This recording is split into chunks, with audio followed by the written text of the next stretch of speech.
What is up, guys? I'm AmaterasuNinja here, and today we got another video on the anime reviews or discussions that we've been doing. And today we got 1000 Year Blood War arc on Bleach. So just get into it. And as we all know, Uryu was named Yhwach's successor in the last episode, which is the first episode of part 2. And there's been a lot of infighting with the Storm Raiders and complaining, mainly from Bass P, which was shown in the last episode. He was confronting another Storm Raider named Jogram Hashwald, which was supposed to be the actual successor before Uryu shows up. And the reason that they're against Uryu being the successor is because they don't know him. And obviously these guys being together since the last war or whatever. I'm pretty sure that was the case. But anyways, they've known each other for a long time, and they don't know up in comes Uryu, somebody they don't even know about, and immediately is named the successor to Yhwach. So that was kind of the thing that happened in the last episode. But again, that was just a little recap. But now here's the first episode. So within the first few minutes of the episode, they're actually Yhwach was ordered his previous successor, or what they would assume was going to be the successor. From now, I'm just going to say Hashwald. He was basically ordered to send down a message to the other troops to basically just kill all the Soul Reapers and not drag out the fight, because obviously they can make a comeback or whatnot, and Yhwach doesn't really like dragging out fight, which is later specified when Hashwald ends up heading to the head captain's office, which is now Shinsui, since head captain Yamamoto died in the first part. But I'm pretty sure you guys already seen that. It's been uploaded several times on a bunch of stuff, YouTube, Instagram, whatever, anywhere you see anime. So anyways, they have like this little explanation dump where he's basically saying our leader Yhwach doesn't like dragging out wars. People prefer if we just finish the fights quickly as possible and move on, as to not give him a fighting chance. So that expedition happens, and then after that it skips immediately to Toshiro Hitugaya's unit, where they're specifying that we need to protect the Serite, because they're kind of stuck. They don't know what's happening. Hope it's just correct. They don't know what's happening, and there's fighting everywhere, as the Storm Raiders already invaded. I should say the Wandenreich group, which is them as a collective, the enemy. I guess the Storm Raiders are like the top of the army unit, I should say. I just wanted to specify that real quick. So anyways, in comes Bass P, which was shown in the first episode, and his ability is fire. So he ends up trying to burn all of the unit alive in one go, while telling his troops to basically scout out the area and defeat anyone else, basically leaving him alone. So it's later revealed a few seconds later that Hitsugaya actually showed up and ends up freezing his unit, so that way he protects him from the fire, from burning death, which is good on him. It was fucking phenomenal that they did that. That was pretty cool. And he's basically, Baspi is there taunting him, saying that maybe if you beg for your life, I'll make this painless as easy as possible for you. To which Hitsugaya basically responds, why would I beg for my life when I already know I'm gonna win? Or something along the lines as, why would a winner say something like that? Basically taunting him. And as we all know, Hitsugaya is basically the youngest captain, or somebody who's been named captain in the Serite. So him being a little bit cocky is kind of the norm for him. And obviously, again, him being the youngest captain in the Serite. So later on, it cuts to Mayuri Kuretsuchi in his lab, and he's basically has an explanation dump where he's explaining how he figured out how the Serite, or the Storm Raiders, were able to, just show up in the Serite whenever they wanted. Is because it's explained that because the two worlds are basically connected and linked together, but never interacted with each other. So they kind of just travel through dimensions in a way, or the two worlds basically, by using the shadows. and basically he's explaining how he didn't want anyone. My assumption is that he didn't want anyone to go into his lab, so he basically turned his lab into like completely covered in light, so that basically it has no fucking shadows casted. That way they don't end up infiltrating his personal lab. Obviously, him having stuff that he doesn't want anyone else to see or get a hold of. So there's that, and I thought it was pretty cool. I'm gonna end up showing pictures of all these stuff again during the screen. This is my second time recording, so just bear with me. I'm kind of like breezing through this shit too. So anyways, he basically imbues this whole lab full of light so they don't get in there. And the picture, then I'll show another picture of another Reaper, Soul Reaper, who's it's this big guy. I forgot his name. It's been a while since I've seen him. So he's basically has a touching moment with his little sister, and he's explaining how he has to leave her behind. Not that he doesn't want to, not that he wants to, but he has to, because he has to protect his little sister, his family, his neighbors. Basically explaining to her how he has to do it for the Serite, most importantly for the Serite, because this is where they live and this is their home, and he has to leave her, although again specifying that he doesn't want to. Later on, they get the touching moment gets ruined by Stormwitter, the one that has taken Captain Soyphone's Bankai, and his name is BG9, or Stormwitter K for short. Later it cuts again to Hitsugaya. We go back to Hitsugaya, and he's basically explaining how he lost his Bankai, but he's been working on his Shikai to make it stronger. And now the interesting part is that his Shikai and his Bankai is basically, if you don't know, obviously this is their sword release. So Shikai being their second form of their sword release, which has like unlocks like certain powers, right, depending on the character. And then their Bankai would be their final release, the strongest form of their sword release. Just so you can follow along. So his Shikai is basically similar to his Bankai enough so that he can basically do the same amount of things that he would with his Bankai, just at a lesser level. Then explaining that his Shikai isn't as good as his Bankai, solely because he can't make the ice as strong. And Toshiro Hitsugaya is obviously him being ice, going up against a fire user, which is Baz P, which he says, even though I don't have my Bankai, my Shikai isn't enough to even stop your fire. So he's kind of gloating to his face, and he ends up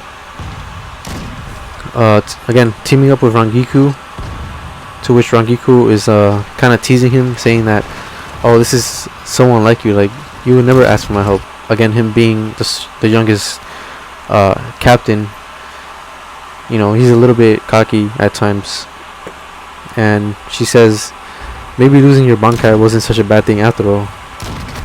To which they started getting serious and they start fighting, and they combine their Shikais together. Rangiku turning her sword into ash so that Hitsugaya can imbue his ice around the ash, thus making it stronger. Again, he can't make it as strong as he could with his Bankai, so he has to resort to teaming up with Rangiku to make extra layers of ice and make it more stronger than it would be normally in his Shikai release.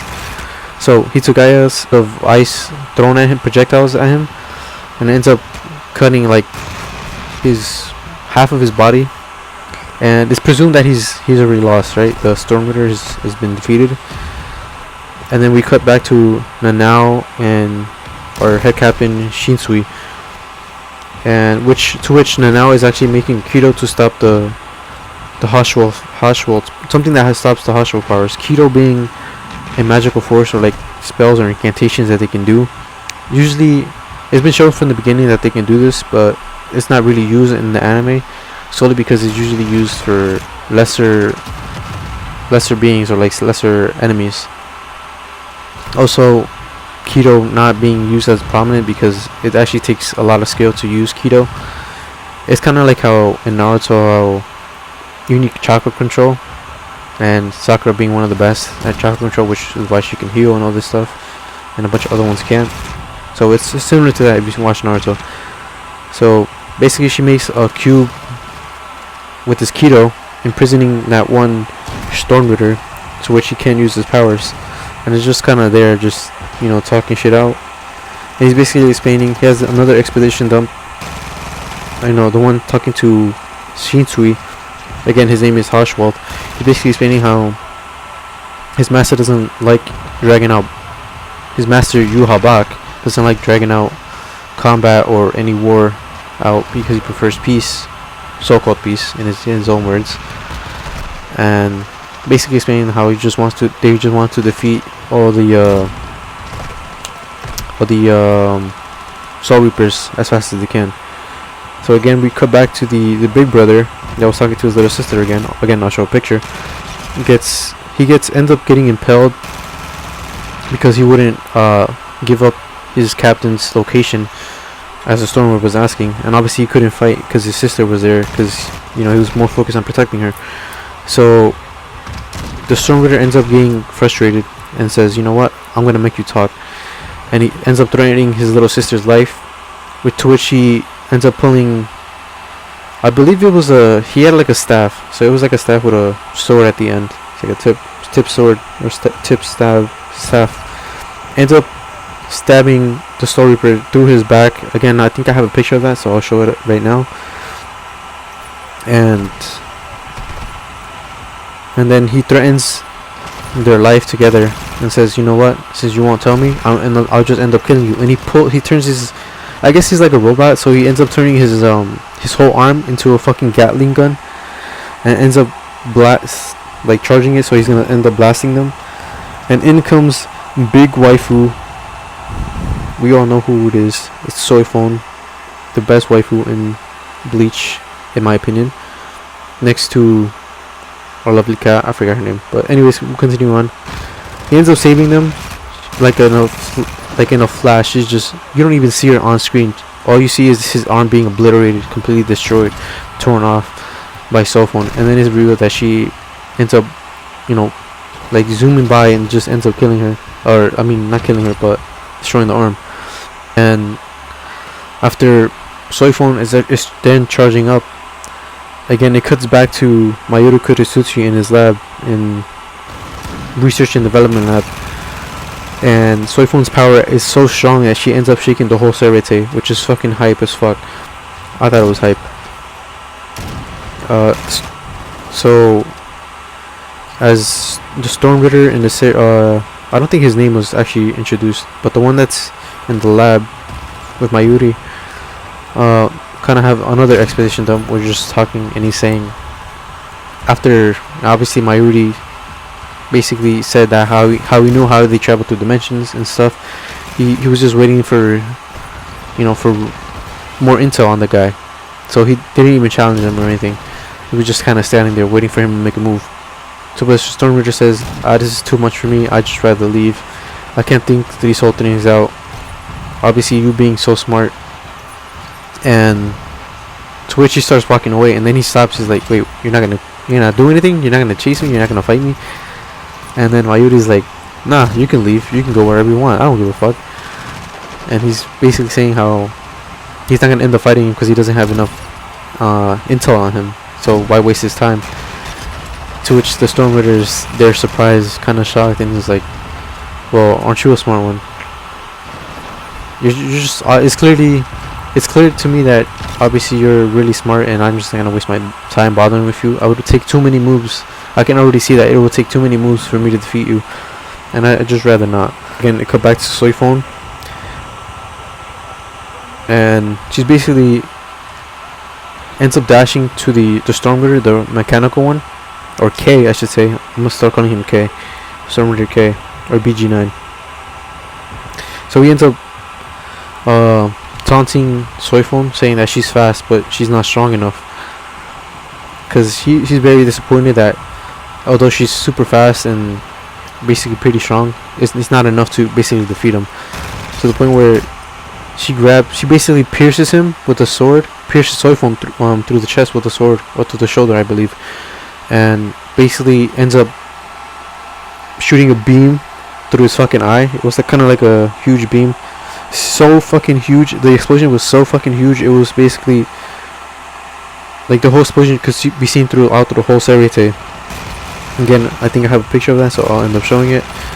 And it was basically point blank range. So at this point, we don't know if Soifon was dead or alive, but it is stated by Mayuri, because he obviously tracking everyone's soul pressure, spiritual pressure, and he's basically saying that, you know, there's 2 captains that are already down because he doesn't feel the soul pressure, which is Soifon and Toshiro Hitsugaya. Him being defeated by the Stormrider Blast P, because obviously his powers are being his fire is actually stronger, because he was actually holding back the whole time, but he ends up just obliterating him. He ends up shooting. He was only using 1 finger, by the way, so he was kind of just taunting him. He was like, "Oh, so you think you're better than me?" He basically used 1 finger and blasted a hole right through Hitsugaya's stomach, to which Hitsugaya obviously healed himself with the ice. But then he says, "Fine, you're gonna make me mad, but I didn't really want to use 2 fingers." So he ends up pushing 2 fingers, and he kind of just slashes through his body. I don't think it was too deep, because again, he uses the ice to keep himself together. But he ends up defeated off screen by a blast that they didn't really show. And again, it basically stated that the Reapers are outmatched. They can't stand the chance right now. To which it cuts back again to Mayuri once more for the very last time, as Urahara makes a phone call to Mayuri. Well, not a phone call, but you know, he has communications with him.